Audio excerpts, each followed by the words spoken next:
And he would always say, it doesn't make any sense to take partials because you incur the initial risk. And then as you take something off, you're not getting paid for the initial risk. I don't give a fuck about that initial risk. Once it starts paying me, I want to get fucking paid. I'm taking something out of the trade. And that logic to me is absolutely asinine. You are in this to make money. You're not in here to say, here, I got a trophy. It went to my target. It's going to my target many times. But I don't need it to go to my fucking target. I'm rolling that account up. I'm parlaying that account up. And I'm quickly removing all that leverage that I have tied up in that trade. I can do something else while I'm scaling out. You don't see that shit. That's how I ran these fucking small accounts up. That's how I did it.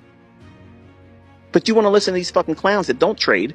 They don't do shit on there. They make these little squiggly fucking lines and poor ass jokes. These people don't make fucking money.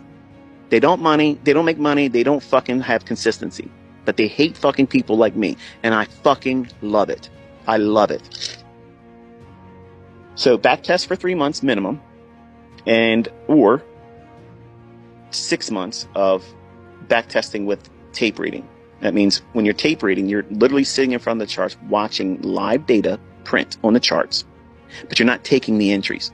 You're not even pushing a demo account.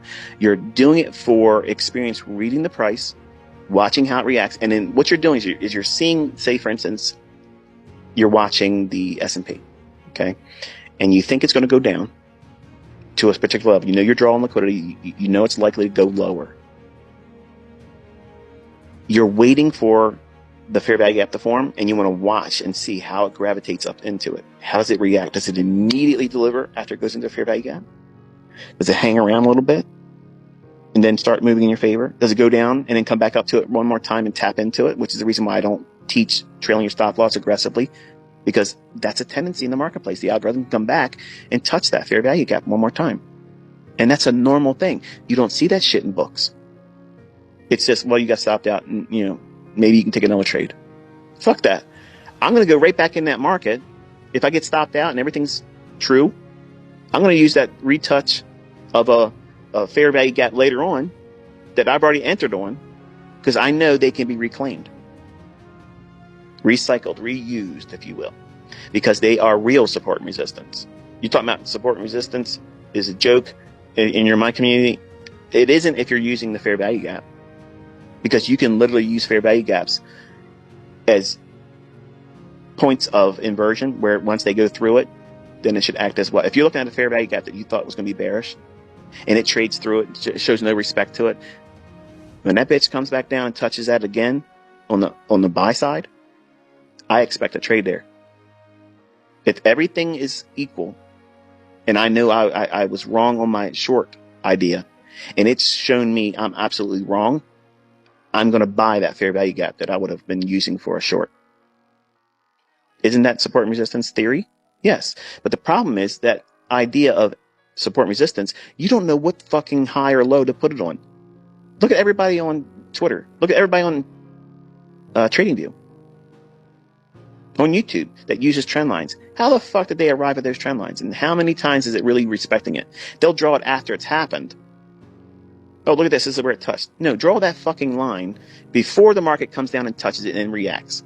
I don't see that ever. I don't ever see that. I'm always looking for it, but I never see that shit. But how many times have you seen me and my fucking students recording our entries in management, and it's beautifully respecting the fucking things that we're doing to the fucking level right there. Bang. Laser guided precision. Poor Goldman Sachs boys. So you got initially, right away, going into anything with me, you got a minimum of 6 months of never pushing a button, because you need to know how you're going to react to seeing price. Are you going to be palms sweaty and anxious about it? And you're not even in a demo, because you want to be right. And you're going to see how removing the idea of being right or wrong, take the game aspect out of it, because that's bullshit, because this is not a fucking game. It's not a fucking video game. This will wreck your fucking ass. It'll ruin your shit if you don't know what you're doing. So you got to respect this risk. And I'll talk a little bit about that in a moment. But you want to be listening to your internal dialogue of what you think you see in the charts. And then you want to write that down and screenshot it as you're doing it. And you're tape reading. You're not just simply watching price. When you think you see something, you screen capture that. and you quickly put an annotation in there, what you think. You don't have time to be fully automating the narrative in a text format. You're literally just trying to encapsulate that moment, what you thought you saw, and then there it is. So the way you could do this is pre-type on TradingView or whatever platform you're using, fair value gap bearish, fair value gap bullish, draw on liquidity, and stop loss, first partial, have those already on your chart. And then when it's doing what you think it is, drag that little text over there. You see me typing it out because I'm proving that I'm doing this live. Okay, everybody bitches about, oh, it's a cherry pick. Bullshit. Dude, I'm doing it right next to these other guys that are doing live streaming. I'm not going to live stream. I'm not going to do that. I cannot do that and think clearly about what I'm doing. But there's no denying that what I'm doing is I can only be typing and annotating and managing a stop on one chart. In TradingView, if you're working with whether it be demo or your live account, you can only do one account. They're not letting you run two. It's the same fucking account. So all that shit goes out the fucking the window when you really take a step back and say, okay, no, this